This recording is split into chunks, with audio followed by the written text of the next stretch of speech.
Hello, I am Dr. Liz Dubois Erskine here with Dr. T. Watts and our guest LaMonica Upchurch. We are Psyched Pod. This is a space for conversations about mental health that are nitty and gritty and real, not whitewashed and turned into self-care or work-life balance or any of the other things that really make it possible for us to avoid the real deal when turning to talking about stuff related to mental health. So I am an executive coach, and I'm going to pass it to my co-host, Dr. T. Watts, as soon as I give a little disclaimer, which is that neither of us are medical doctors. Please do not take anything on this podcast as advice for your own mental health. These are our experiences and the experiences of our guests. So with that out of the way, Dr. Watts, take it away. Hello, everyone. I am Dr. Watts, co-host of Psyched, and I am a business strategist. My background, I have a background in accounting, and also I am a United States Marine Corps vet. A lot like our guest star today, LaMonica. Today we are joined by a woman who embodies strength and service and surrender all at once. She is a United States Marine Corps veteran, Semper Fi to all the Marines out there, a devoted mother, a passionate advocate for whole wellness, and the founder of WJ2X Foundation. Did I say that right? Okay. Her journey is one of resilience and realignment and redefining what healing looks like. So, without any further ado, are you ready to jump right in? Yes, let's do it. With both of our backgrounds being military, I do have a military question. Um, Military culture often emphasizes strength and resilience. How did that environment impact the way you processed emotions on mental health challenges later in life? So I definitely want to tie in childhood and the culture of just how I was raised. Because grandparents were pivotal in my upbringing, grace was seen as a type of strength. And when I enlisted and embodied the values and ethos of the Marine Corps, I started to slowly shift and see that that was not what I was seeing. It didn't look the same. There was less compassion. And so back then, you just had to endure, adapt, overcome, and lead the way for the next. But some of those tools that are essential for you to be able to lead, you have to develop with your own authenticity. So I still decided, even though it was, this is what leadership looks like, I still wanted to lead with grace and compassion, and met a lot of scrutiny. But in that, I think because of that scrutiny, it led to a lot of, I would say, trials on getting people to be a part of the conversation and to advocate for that safe space that now we have created after service, but we need it in service. So hopefully that answered the question. Yes. Yes. Did you have anything to add, Dr. Liz? Well, first off, thanks to both of you for your service and your courage. I've had the privilege of meeting a number of female Marines, not just through this podcast, but through my own research prior to starting it. And I am always struck by not how much more difficult, but how differently difficult life experiences seem for women in the Marine Corps than for men. I'm married to a Marine. And what I see that's different in the experiences of the male veterans in my life versus the female veterans that I've met is that there's a whole aspect of mental,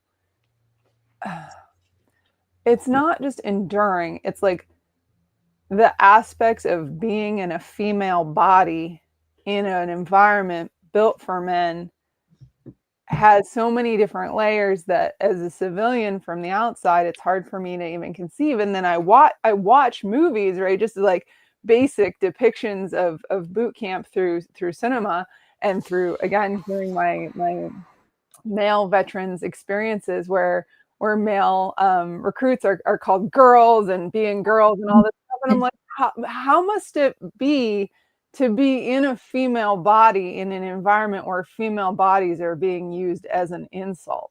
So I don't know if there's a question in there so much as an acknowledgement that this had to be a whole, again, not harder, but much more layered experience, given that, again, you're in a situation where female bodies are being used as a derogatory term. And so to be in one must be, you know, I'm having hard time putting words around it because I don't even know that there's words for what I'm trying to say without coming across as demeaning. And that's not my intention towards anyone, you know, the Marine Corps writ large or any particular male Marine, just to say this seems like it must have been so different. Oh yeah. The culture is, when we look back on it, it's kind of comical because in boot camp, some things were said like, you know, you're going to be a walking mattress. You're going to be this. And then you get. Mine's either going to be a bitch or a whore. I remember you saying that to me, T, and I was just like, what? And then to hear it from other female Marines, I'm like, gee. Wow. Then when you get to your first duty, so it's all the same. And you get to your first duty station, and it's like, okay, things are going to be different. And my first inflection point at my first duty station was don't drink the water. Now, I did not know what that meant, but my NCO at the time told me, he broke it down because I was like, what are they talking about? I don't like the water here anyway.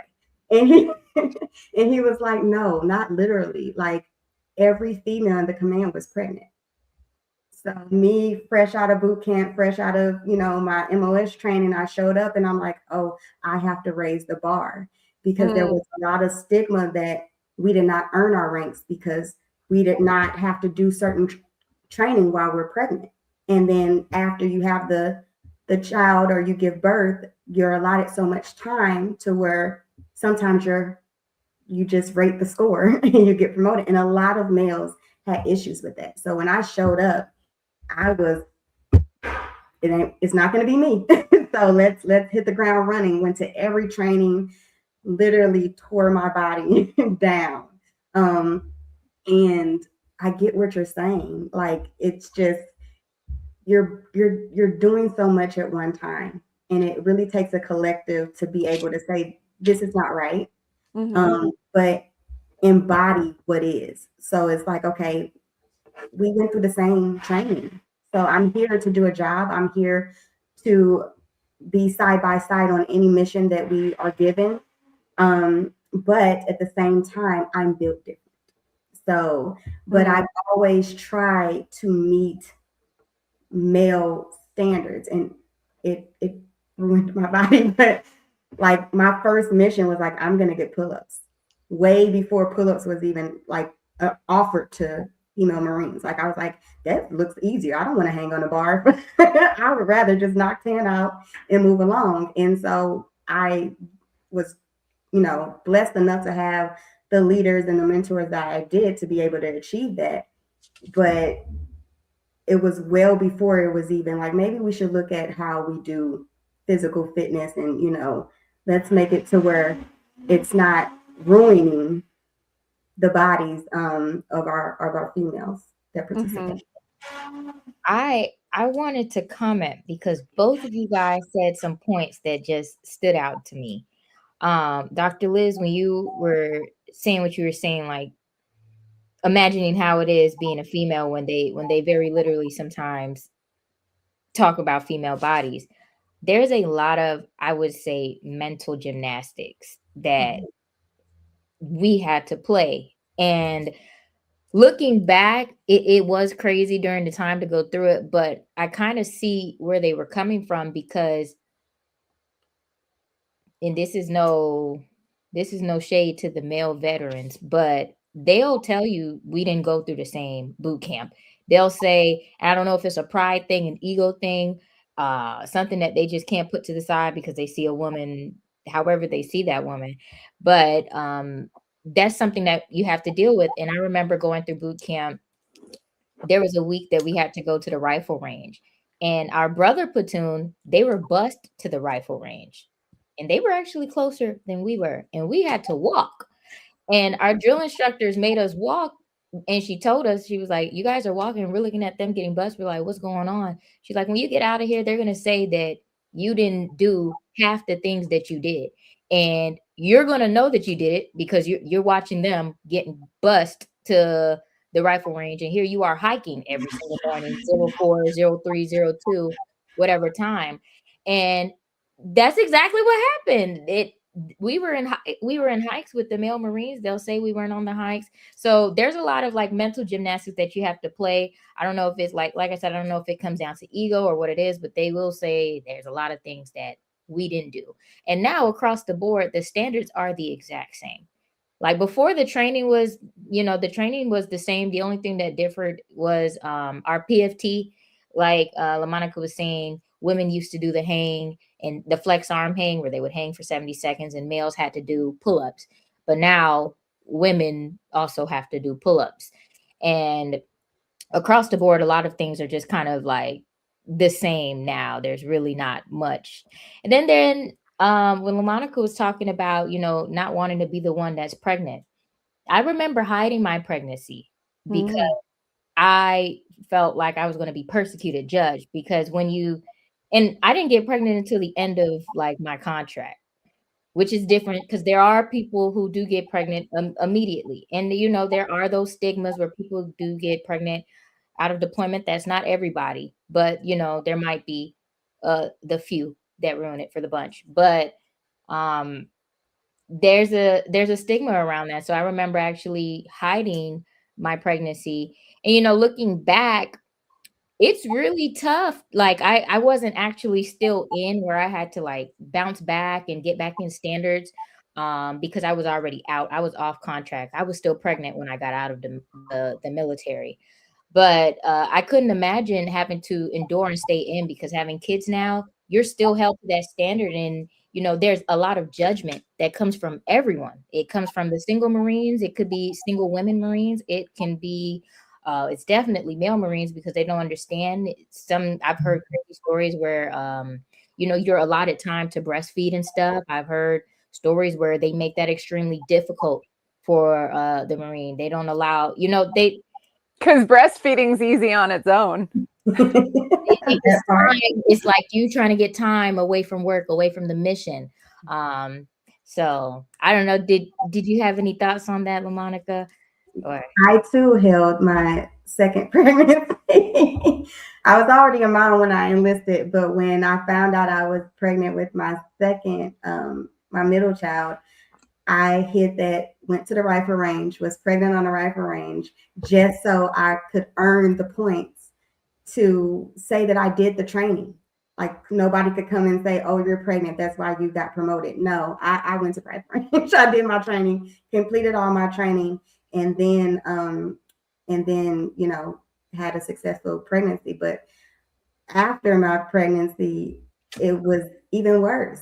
Like the stigma attached to female military service members across the board is that we don't earn it the way that the males do. So like maybe 4 weeks, 6 weeks, like just the minimum amount required to say you're back full. I went full duty. And that was a mistake on my part, or a choice on my part, but it was that, okay, what's next? I had to stay busy because the mission is moving. So, okay, what's next? Okay, I need to go to corporal course. My body, I have 0 abs, but I didn't know how much your body needed to recover until I was in corporal course. And I was like, oh my God, this is torture. So I definitely wholeheartedly have experienced some of the same things that you and other females in the military have. And it's for all of us to carry together and see how we can let it be known that we're here for a reason, but to make it inclusive, to know that we have the ability to make life and it's beautiful. And some of our male counterparts sometimes are the fathers. So what do you say to them? Like, Yeah. Could they have rated? Yes. So yes, LaMonica, yes. You said something. You said, when people go, some people on deployment end up pregnant, and the few spoil it for the all. And I'm like, I have yet to meet a female that got herself pregnant. What is this? The few spoil it for the all, like, right? Because it's. That's not how it works. It's wild, right? It continues to be wild to me that women, and this is not really a statement regard to society so much as like every branch that I've looked into, and my research was always in the context of kind of female leadership and what that looked like. And every branch was like, these women got pregnant. It's like, did they though? Like, because I'm pretty sure somebody got them pregnant, right? Like it was a and I'm not saying like the women weren't part of it. I'm just the disproportionate burden that female service members carry for like getting themselves pregnant and spoiling it. It's like, I'm pretty sure there was a dick involved there somewhere, right? Like I'm almost certain. And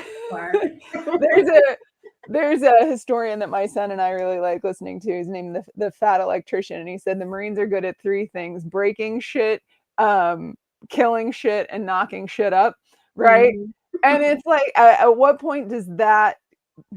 I don't know. Like, there's the mission, and then there's the like how pregnancy and how all these things hinder the mission. And at what point is it that women get to stop being the only ones responsible for this like hindering of the mission? Right? Yes. Yeah. Yes. So I think to segue on leadership and what that looks like, I was really in a pickle this morning. I was kind of explaining it to Dr. T that like for 9 years of my 11 years of service, I was in constant uncertainty, like constant, because I showed up myself with grace, compassion. I was the child that was the why child. Like, okay, well, why do we do things this way? Is this the only answer? Turns out I'm good at project management. But back then it was like, okay, you asked too many questions. Same way when I enlisted, I was like, okay, if this is the mission and this is a goal, can we streamline this? Because we doing a whole lot of stuff. And I don't understand why we're doing all of this just to get to this. You could do it this way. But during that period, that was about 2009, 2010, input from subordinates was not really welcomed. Across the board, you do have compassionate leadership throughout career, but it was not really welcomed during my season. And so leadership shifted, it morphed. Like the visual component of what it looked like morphed over those 9 years. And to the point that after obtaining staff, I was still dealing with things that I shouldn't, hence the topic, I didn't feel that I should have been dealing with based on all the things that I had accomplished and what I had to offer. And so leadership to me looks a little different. I think the foundation of it is always about influence, not about force. Mm-hmm. But I also think that you can lead in various ways. It's not a one picture, one aspect, one way. And I think I was met with a lot of like, okay, yeah, you need to scream. And then when I started screaming, you can't do that. You're hurting people's feelings. And then I was like, okay, I'm not a robot. Like I'm definitely human, and I'm trying to understand what you want from me, but I have to be authentic in it. Like screaming wasn't one of my methods. Like I got screamed at for 3 months. We got screamed at for 3 months. I didn't feel like in any capacity, professional capacity, you can't go around screaming at people. That's a lack of tools and resources that you just don't have. There's another way to talk to people. And me being an older an older service member. I was already a mother. I was 21 when I enlisted. I was older than everybody in my platoon. So it's like when I got to my first duty station, I was older than my corporal. I was older than all my COs. So it's like, y'all don't have to yell at me. Just tell me what y'all need done. I'll get it done. So that was like, I just realized that must be why we were so similar. I enlisted later too. I was 20. So I was a few years older than everybody. So they were trying to tell me stuff. And I was like, what? This is, don't buy a car. I'm like, I already got a car. I've already got it shipped here. You were supposed to help me with that, Corporal. Actually. Was there a moment that you realized that survival wasn't the same as wellness? Yes. Good one. Oh, that hit. I remember I'm a survivor of MST, and it happened in my first enlistment. And back then it was a different time. So PTSD and what was needed to survive different traumatic experiences wasn't really something that they registered as females that, number one, didn't deploy, or just females, period. So I was slated for deployment, and MST happened, and I didn't know what PTSD was before that. I didn't know what PTS was, PTSD, didn't know. I mean, everybody thinks that they know what trauma is, but when you experience something traumatic, sometimes you don't see it as trauma. You're just like, okay, this happened, and how am I going to get through this? And when I got NJP'd after my MST, that's when I broke. And I was doing everything to survive, literally everything. I went through my punishment. I, tried to do above and beyond. Hence me getting, pregnant, going to rifle range after the child, six weeks later going to corporal's course, just doing everything I could to shift the narrative. And then I realized I was breaking myself, like literally breaking myself, to the point that at 32 years old, I have so many ailments in my body that I'm just like, I should not be going through this shit. I have kids. Like, I need to be around for them. And survival it's a mindset that definitely needs a shift. It has to be. Sometimes we look at things and it's like we want a visual return. And we're looking for, okay, it has to look like this. And it doesn't. So survival for me had to shift into wellness. And what I found out what wellness was, is it's totally opposite than how we are trained. We are trained to be busy, stay busy, don't worry about it, just keep going. And stillness was not on that. It wasn't take a break, sit back, sit with your thoughts. Like, we don't have time for that. It's time to do something else. So I learned that wellness wasn't really accessible immediately while you're going through your career at different stages. And so, totally shocking. I was just like, what the heck? Like, when I got to Quantico, that's when I started feeling some of the symptoms and with my body. And I was just like, something's not right. And I shared it. And it was like, well, you need to do that on your own time. I'm like, okay, I got to be at the armory. I'm logistics. I have to open the armory at 4. And then I can't leave till the last person turn their weapon in. So everything's closed, but like, when is my time? Like, when am I supposed to fit this into the schedule? You won't approve my leave. Like, like, I'm trying to take a day off so I can handle things. And it's just like, what? Like, why are we doing things this way? You want me? I don't know what else to do. But if I collapse on your watch, I'm trying to save you that. So yeah, definitely. Sometimes it just doesn't align when you have the uniform. I'm grateful that things are getting better, but they still have a long ways to go. I'm curious, as a civilian, I have a perception, it could be a really inaccurate one. I have a perception that there's a lot of open armness around needing support on the other side as a veteran, right? There's a lot of discussion of the 22. There's a lot of discussion of supporting people as they're not okay, of becoming aware of PTSD. I've been in circles with veterans and I've been like, oh my goodness, every single person here is talking really openly about their mental health, despite being a man, despite being, someone that on the outward looks like a stereotype of masculinity that you would think is really incongruent with like open-mindedness around these things. Do you feel, one, is my sense of this that the veterans are doing this pretty well, talking about what people need, and two, is that like in conflict with what happens inside when people are still enlisted? Definitely in conflict. But yes, I am an MHPS, mental health care specialist, in the state of Texas.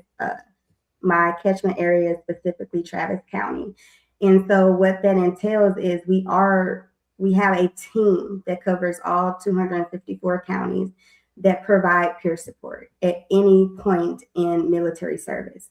And it is an open forum, it is a safe space, but what the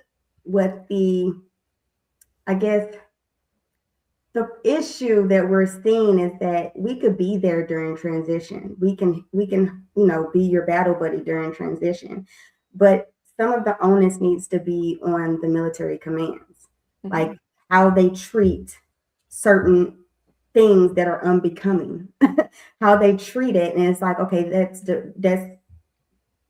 directly a reaction of somebody that is experiencing either PTSD or TBI or something's going on. They're chemically imbalanced. We need to be sending them to treatment before we put them back out in society. They hold them accountable for what they did, but get them to the resource before they have to get to us, where they're already just as impacted.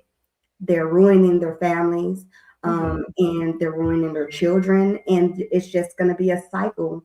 It's definitely in conflict because every armed forces isn't dealing with this issue the same. So you're going to get different realities. And I personally advocate that it needs to be across the board. But that's my whole spill on that. So yeah. And I would say I want to chime in and add my little 2 cents. Yeah, please. You said a few things in terms of the commands being open. There's a lot of things that can be at command discretion, right? And so there's things that are supposed to happen, but again, depending on how mission critical, things can get swept under the rug. Things can not necessarily get handled in the correct way because maybe that unit or that command is very mission critical. I put that in air quotes. Everybody is mission critical, but some things at your medical expense may be mission critical. I would say that it's hard to be open also about your mental health when you're active duty because it can lead to penalty. I was open about MST at one point, and I remember the corpsman was like, well, we don't think you're fit to serve. We're going to separate you. And I was already having issues in my command as it was. And so they heard admin step and ran with it. They were like, excellent. We just need a reason. And of course, there's a medical boundary. So they can't exactly say what's going on with me if I'm having suicidal ideation. They can't say what's going on if in a psychiatric visit. But all they can do is submit paperwork and, hey, we recommend her. She's not fit for duty. That's all they see. And it gets documented as such. And so instead of getting the help, the tools, you're getting pushed out. Now, I didn't get pushed out, and that wasn't the narrative that happened to me, but that could be somebody's narrative. And it made my mental health journey a lot more difficult because they did push initially to get me pushed out because they weren't sure what was going on, and they just got that result. So I would say definitely there's a conflict, and commands as a whole does have to do better to kind of look at people as individuals almost, or as human beings. I won't say individual because once you are a part of the team, you're a part of the team. But there's humans under under those uniforms. And so kind of taking the human approach, if there's something wrong with this person, we need to get this person help, because if they are not able to be at their best, you're only as strong as your weakest link. They teach us that in boot camp, whether that be physically, whether that be mentally, because someone who isn't mentally fit still, you know, there's a lot going on with that as well in a combat environment, in any mission critical area that needs to be looked at as well. So that was my tidbit. Yes. I Yes. like it.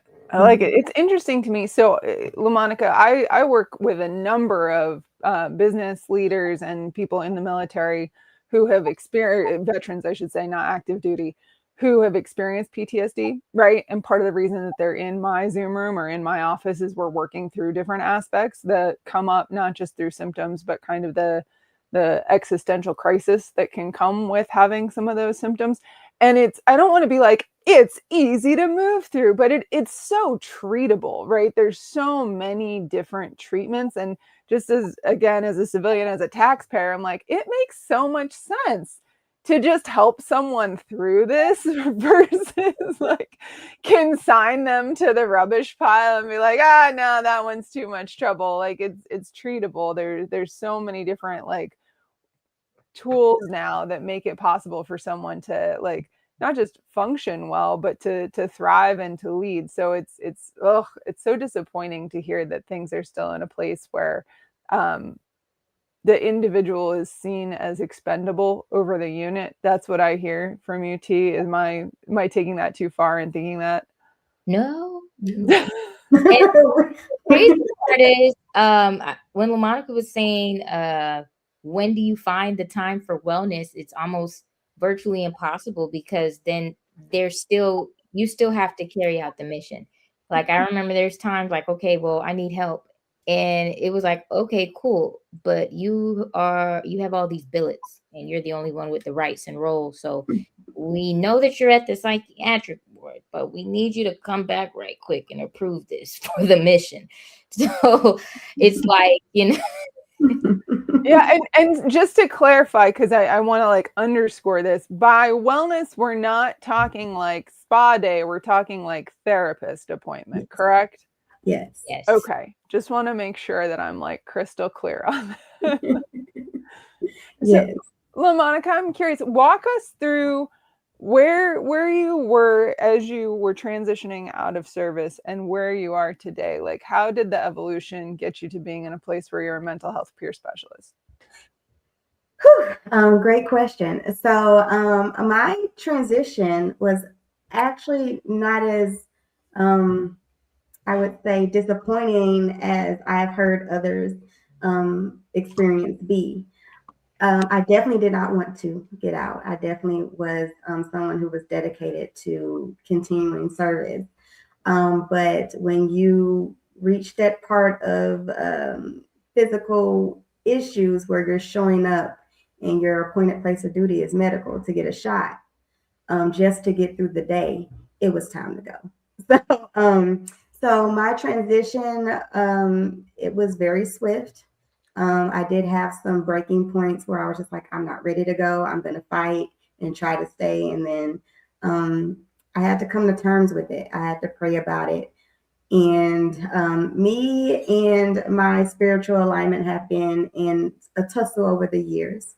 But I think it came full focus when I moved to Texas in 2023, and I was unemployed for like 9 months. I knew that I didn't want to be in certain settings. I knew I didn't have the capacity anymore to deal with certain attitudes and things like that. So I stayed away from certain industries that I was qualified to do the work, but I just was like, it's not even about that anymore. I need to feel safe where I'm at.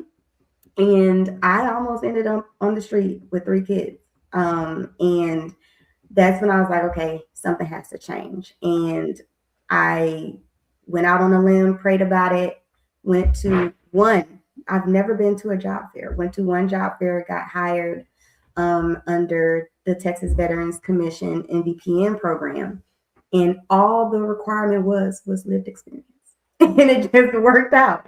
And not only am I an advocate for other veterans, but I'm an advocate for spouses because I was dual military at one point, and my ex-husband was deployed 90% of our short marriage. And while I was still navigating what is wrong with me, they didn't know. I got out with undiagnosed or just a general diagnosis. And it took me 5 years it took them 5 years to figure it out. So where I am now, and what I'm able to do in my line of work as a peer is I'm still on my healing journey. I am not, I think your ability to heal is lifelong, because you're going to meet you're going to experience other traumas along your life path. But I definitely give just some snippets of like what has helped me ground and center myself is that adaptability does not mean you're healed. Mm-hmm. We're told to adapt and overcome. And that doesn't mean that what you were able to analyze and say, okay, it's time to move forward, doesn't mean it didn't impact you. It doesn't mean you're not grazed by that. The effects may come down the line. And some people, it hits them. It's like I just saw them and they were great. Yeah, sometimes that's how it shows up. And that the midlife crisis, what they call it. Yeah, that it was like, where did all this stuff coming from? I was unrecognizable to my parents. Unrecognizable. So where I am now is I'm still on my healing journey. I make that very clear with all my peers that it is a commitment to yourself. It is a commitment to yourself. And in that, you are going to impact the people that love you the most, whether that be your partner, your children, your caregiver. And I really love my job. I don't even see it as a job. I'm in the jails, I'm in treatment court, I'm everywhere where veterans can be. And I'm there for the spouses, I'm there for their caregivers.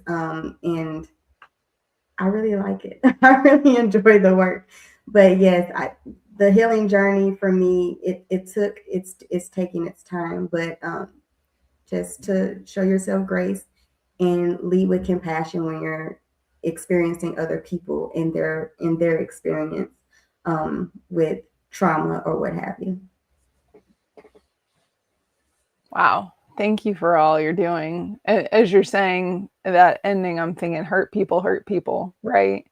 And unfortunately, whether it's the military, the police force, corrections, or even university, the background I come from with 9 years in academia doing all the research that led to the work that I have now, all these different backgrounds that kind of dump people out on the other side of extremely tense experiences. Those people go off and cause a lot of pain and harm if they're not aware of needing to do some like personal upkeep, right? And that's what I'm hearing a lot from you, is that there's a lot of cleanup crew that happens that people aren't even aware is going to need to happen when they get out. Exactly. You said it.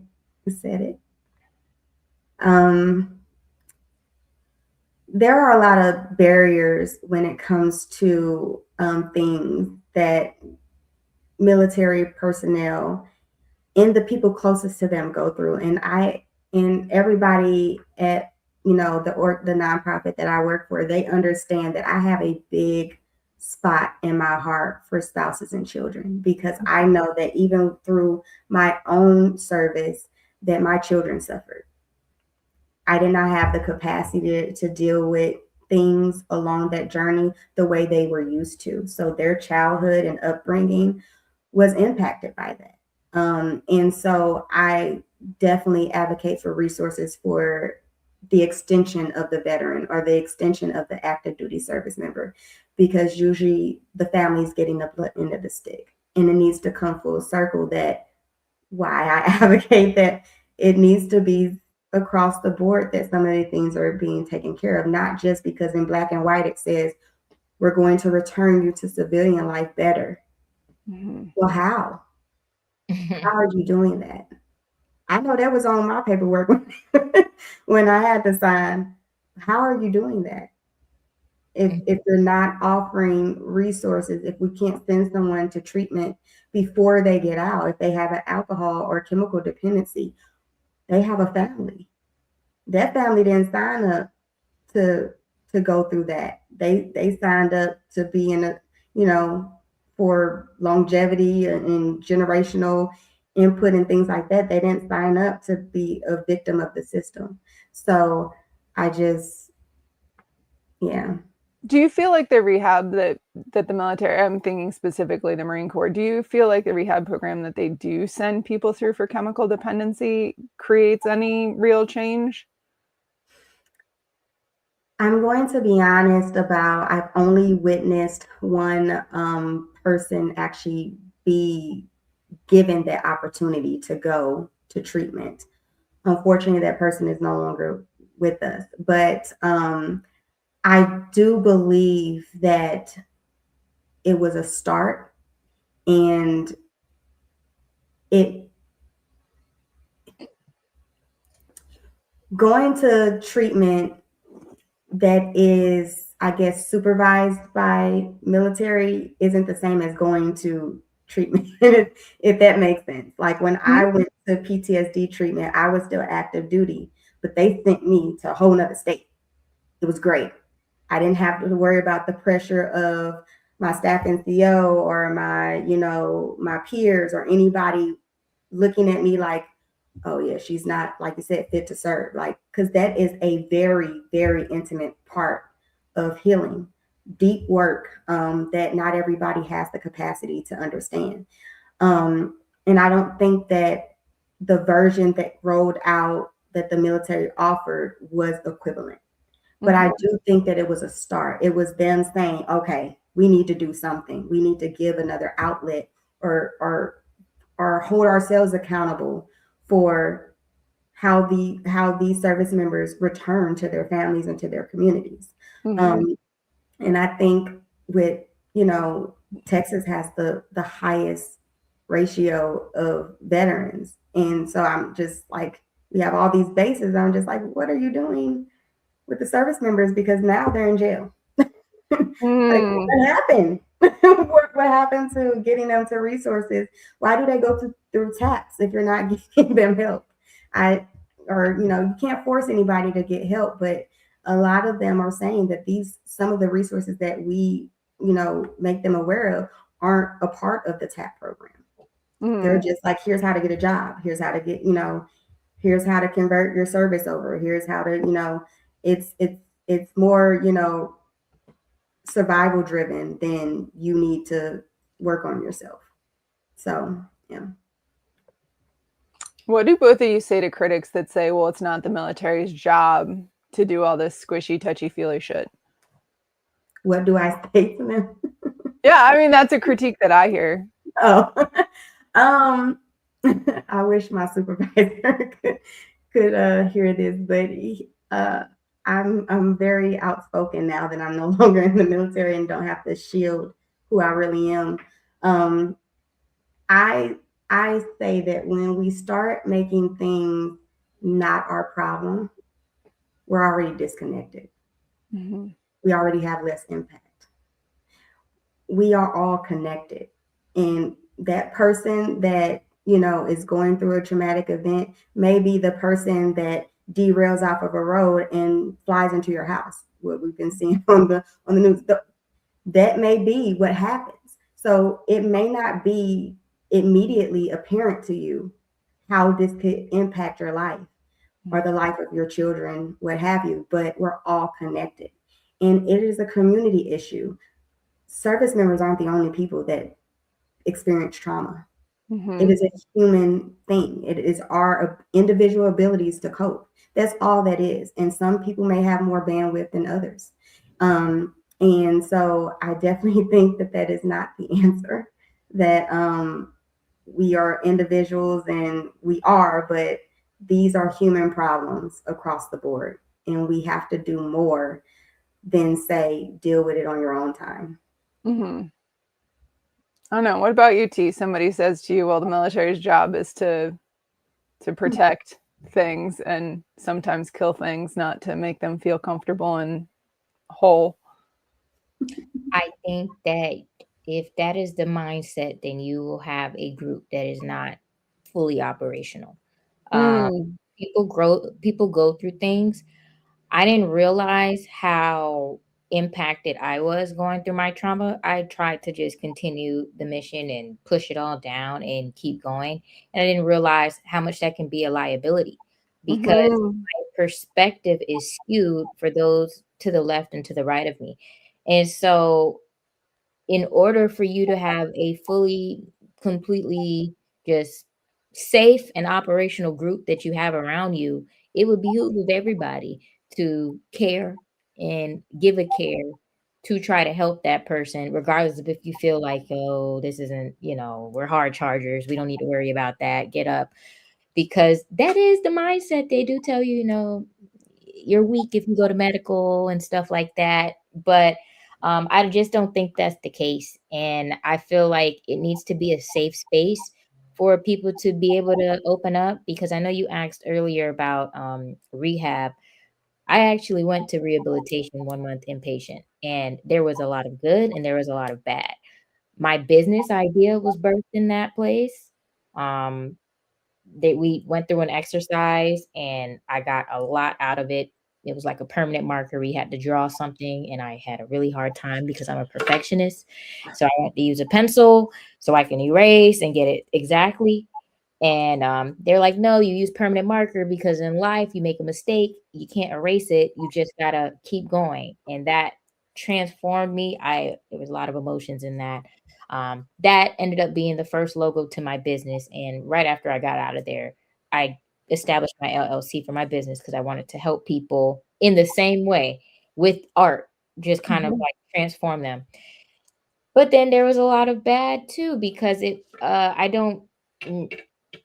I feel like it was like a plunger, like it brought a lot of things to the surface mhm, to let you know that there's something wrong with you, perhaps. And, this is how this would be viewed. Maybe this is an issue. This is trauma. It gave you the language, I would say. It introduced you to the correct language and to the correct stuff like that. But it kind of left it there.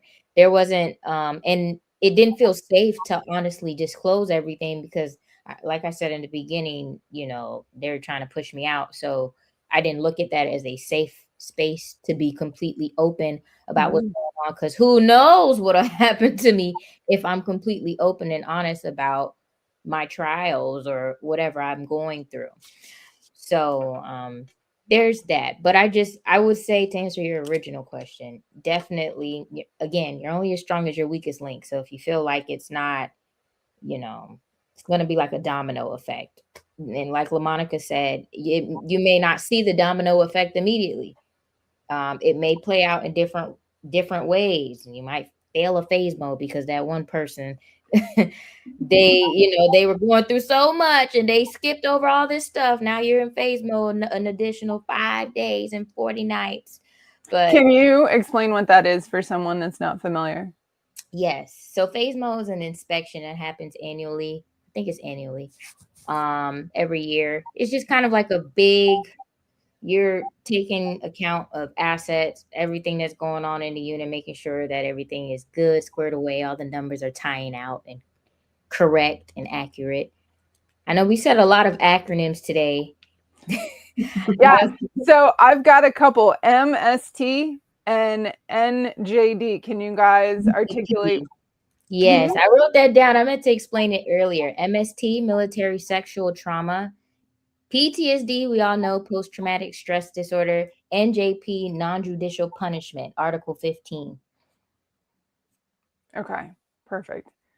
Thank you. Yeah, gosh, with all of this, both of you, and I'm not asking you to talk about your own experiences, right? But calling back to the pregnancy conversation, right? And oh, she got pregnant, right? With MST, both of you were like, this happened. Like I had my MST as if it was something that you owned, right? And I see this with women who aren't in the military too, right? My sexual assault, where it's something that gets owned as if it was like a priori, someone else's will and intention and actions.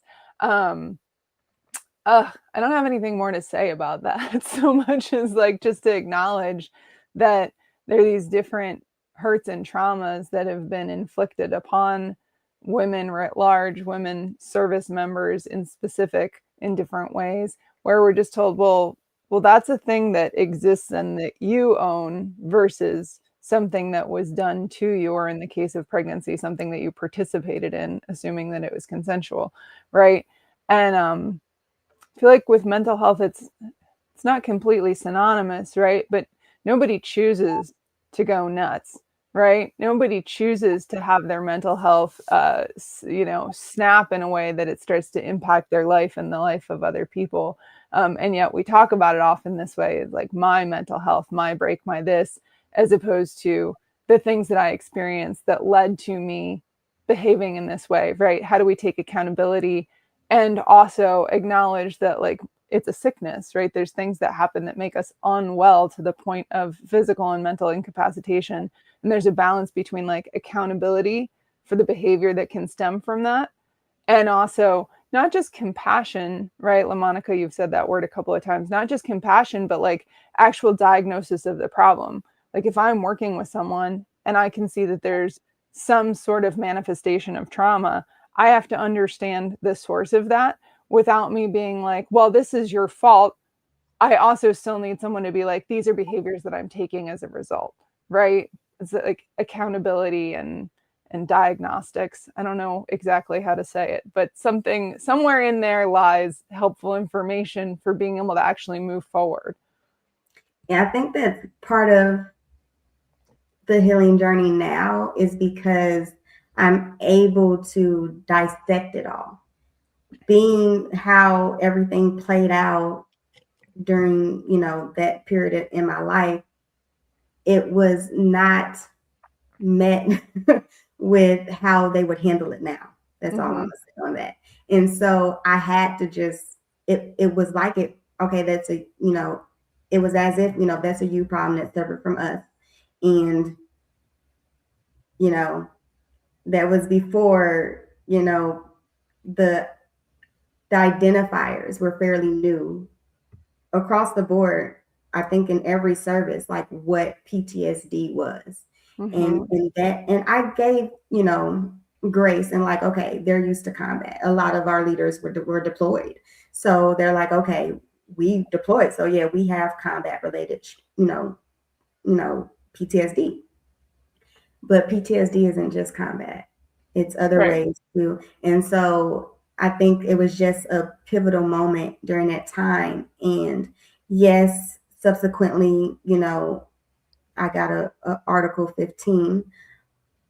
But I think it was an eye opener that the symptoms of PTSD, they look different. And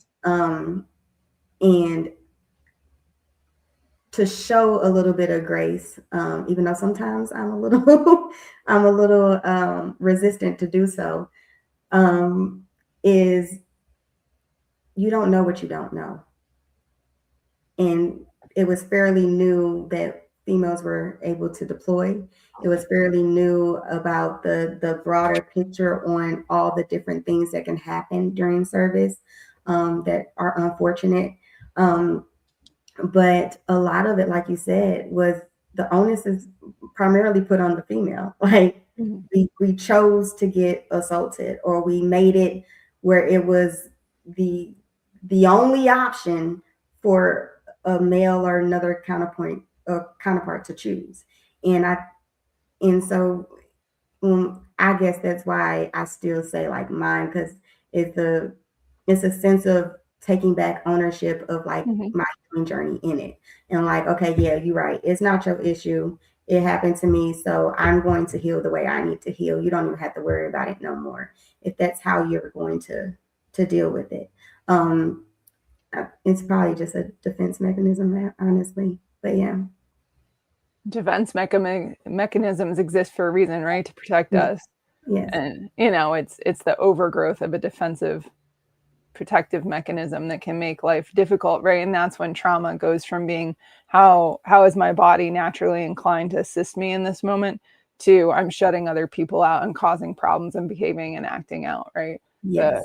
Kind of a volume dial. Yeah. I've talked a lot. I've asked a lot of questions. I don't know that I've talked a lot. I've asked a lot of questions. Dr. Watts, what is on your heart?